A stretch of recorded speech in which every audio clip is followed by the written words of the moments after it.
Right, what is playing over changes? Well, it basically means playing the notes of the chords as part of your improvising and part of your solo. That's a simple way of thinking of it. So normally on a basic level, when you do a guitar solo or on any instrument, when you solo, you can ignore the chords and you can just pick a scale that's the right one for that key and improvise around that scale and don't think about the chords, and it will fit, and that works really well. Playing over the changes is where you think about what the individual chords are in the sequence and play certain notes at certain times because you know that they're in the chord that you're playing over at that point.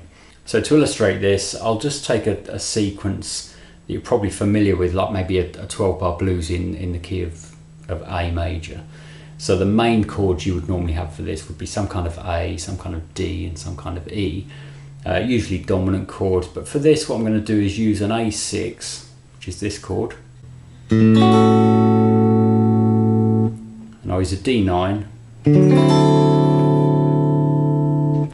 and I'll use an E7. Now I quite like those particular shapes because they're all kind of in the same place. There's no sort of moving up and down like this. So I've got my loop pedal plugged in here. I'm just going to play a quick basic backing of a 12-bar blues using those three shapes. I'll put my headphones on for this.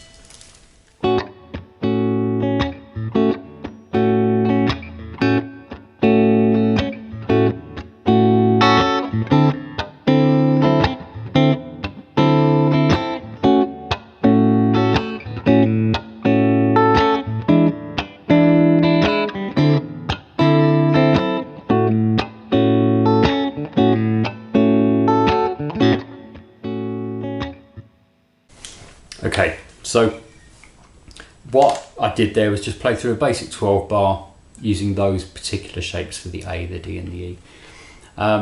So I could ignore the chords and just do a bit of improvising over that and not think about the chords at all. I'll just quickly demonstrate that so you can hear that it does work.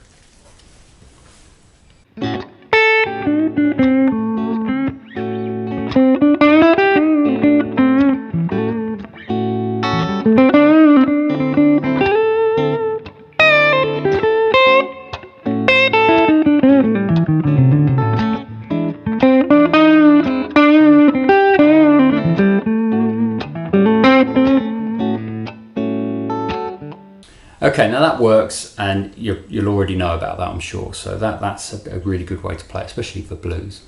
But playing over the changes means that I'm going to start now thinking about what those individual chords are at different times in the sequence.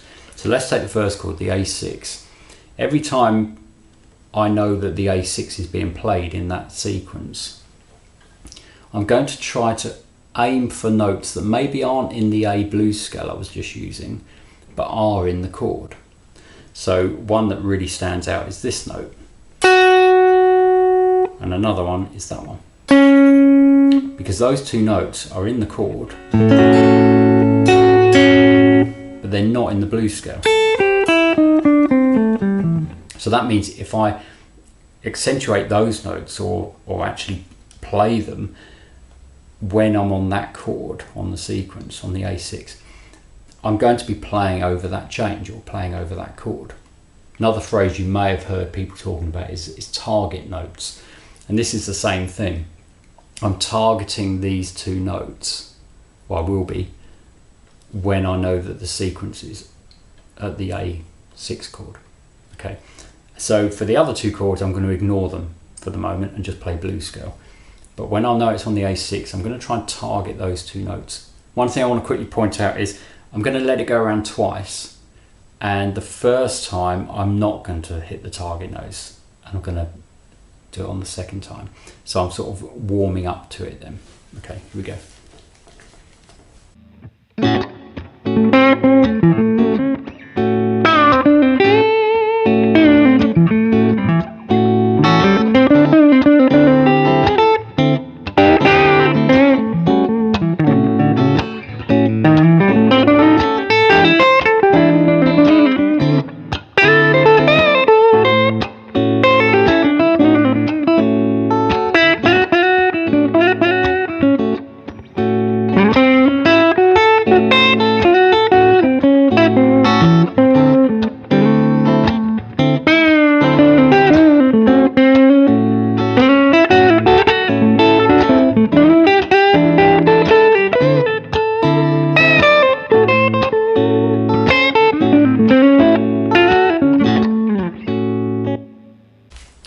hopefully that came across.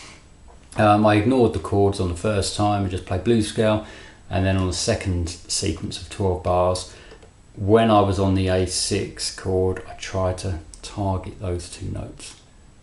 Okay. If it didn't really come across, please let me know in the comments, and I'll do some more examples on another video, sort of follow up one to this one, and I can really try to accentuate it. Obviously you want to be musical with this and bluesy if it's a blues you're playing over. So if you do this too obviously, it comes away from that bluesiness and it can be almost too melodic. But finding that balance between bluesy playing and hitting target notes and playing over the changes is something that certain players I like are really good at. The one that really springs to mind is Robin Ford, but there are others that are very good at that as well. Similar players to him, Matt Schofield, Larry Carlton, all the ones that are normally associated together. Anyway, hope it all makes sense. If you'd like to see more examples, then yeah, let me know, and I'll do some more lessons on similar things to this soon. Okay, please click like if you like this one. Thanks for watching.